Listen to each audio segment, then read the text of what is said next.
Bonjour à tous, aujourd'hui ensemble on va regarder une proposition de correction pour un sujet de philosophie destiné au terminal S. Sujet 3, texte de Machiavel. Le thème de ce texte est la liberté. Il interroge la liberté en se demandant si nous sommes totalement impuissants face à la fortune. Et si nous devons par conséquent nous résigner à la subir. On entend par là la fortune, c'est vulgairement les aléas de la vie. La fortune, c'est la chance ou la malchance, c'est dans ce sens-là on l'entend. Il répond que non.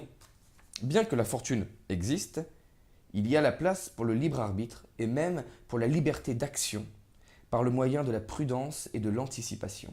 Il n'y a d'ailleurs de puissance véritable de la fortune, comme puissance de nuire, qu'avec le concours de notre imprudence et de notre renoncement à anticiper. On peut diviser ce texte en 3 parties. Ligne 1 à 8, où la puissance de la fortune est reconnue. Ligne 9 à 15, où la puissance de la fortune déjà est divisée par 2.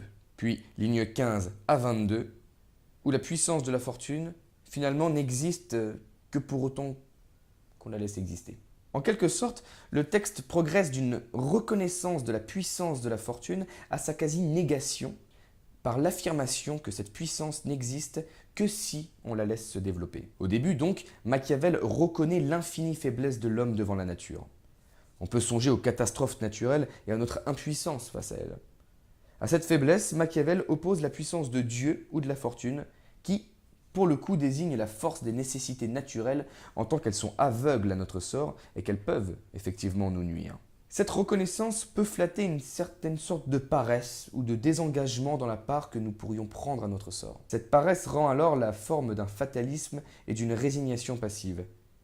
Et il faut avouer, ligne 5-6, que devant la puissance de la fortune et une certaine imprévisibilité, il y a de quoi être découragé et dissuadé de croire qu'on puisse changer le cours des choses. On remarquera toutefois qu'à la ligne 7, Machiavel utilise le mot « tenter », qui renvoie évidemment au concept de tentation, dont on sait qu'elle est trompeuse et illusoire, comme nous l'enseigne l'épisode de la Genèse et du péché originel. Le découragement est une illusion qui conduit à la tentation de la paresse et de la résignation. Le découragement est une illusion qui conduit à la tentation de la paresse et de la résignation. Dans la deuxième partie, Machiavel décide de ne pas renoncer à l'existence du libre arbitre, qui est la capacité de juger et de choisir plutôt que de se laisser entraîner docilement. Il divise ainsi par 2 la puissance de la fortune, multipliant dès lors d'autant la puissance de l'homme. En se donnant de la sorte une puissance dont il a commencé par douter, Machiavel se donne la possibilité non seulement de conserver l'existence du libre arbitre, mais de lui adjoindre la liberté d'action. Car la puissance qu'il retire à la fortune pour la donner à l'homme, c'est une puissance d'agir comme il veut. Nous avons le libre arbitre, nous en faisons ce que nous voulons.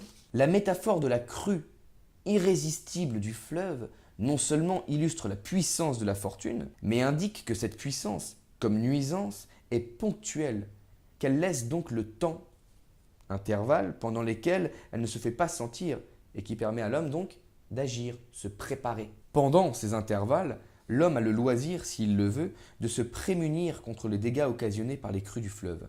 Fortement d'actualité. Bien plus, ces intervalles sont l'occasion qui lui est offerte d'agir et donc de ne pas être victime impuissante de la fortune.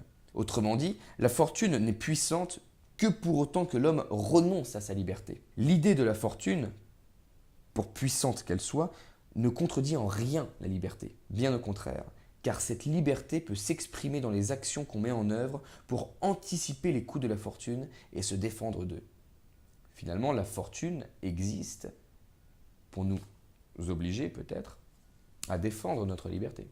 En conclusion, il apparaît que l'opposition classique que l'on établit entre la fortune, le destin donc, et la liberté ne tient pas. Certes, la fortune existe, mais elle ne contredit pas notre façon d'agir.